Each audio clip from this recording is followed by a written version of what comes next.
आजचा आपला दिवस आहे दुसरा day 2 first question how old are you तू किती वर्षाचा आहेस आन्सर आय एम आता तुम्ही जेवढ्या वर्षाचे असाल कोणी 12 वर्षाचा असेल कोणी 13 वर्षाचा असेल 14 वर्षाचा असेल I am 11 years old I am 12 years old तुम्ही जेवढ्या वर्षाचे असाल तेवढ्या वर्षाचा इथे शब्द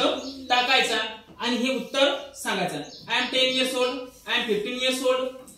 question number 2 what colour do you like तुम्हाला कोणता कलर आवडतो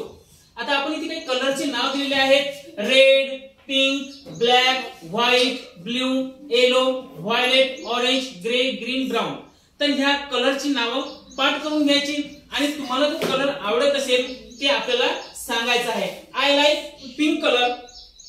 I like white colour I like blue colour I like orange colour तुम्हाला जो कलर आवडत असेल त्या कलरचं नाव सांगायचं question number 3 what day is today आजचा दिवस कोणता आहे what day is today today is Monday जो आजचा दिवस असेल तो सांगायचा today is Saturday today is Wednesday जो दिवस असेल तो सांगायचा काही आपण दिवसाची नावं दिलेली आहेत तिथं हे 7 दिवसाचे नाव हे पाठ करून घ्यायचे Sunday Monday Tuesday Wednesday Thursday Friday Saturday आपण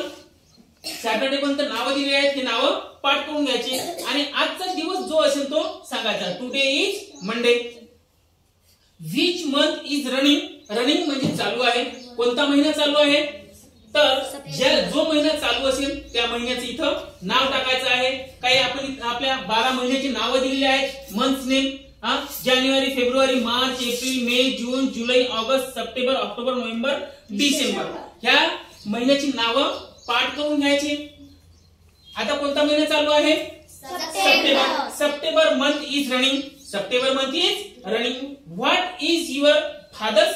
बिझनेस या बिझनेसच्या ठिकाणी तुम्हाला ऑक्युपेशन हा सुद्धा शब्द टाकू शकतात किंवा विचारू शकतात what is your father's occupation what is your father's business तर my father is teacher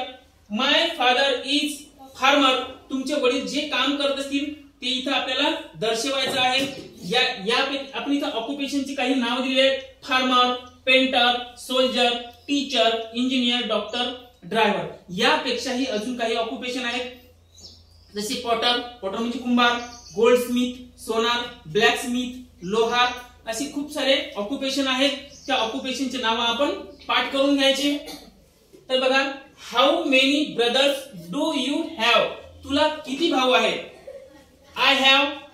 1 brother तुम्हाला एक भाऊ असेल तर आय हॅव 1 ब्रदर तुम्हाला जर 2 भाऊ असतील तर आय हॅव 2 ब्रदर आणि कोणाला जर भाऊच नसेल आय हॅव नो ब्रदर आपण इकडून काही शब्द दिलेले आहेत या शब्द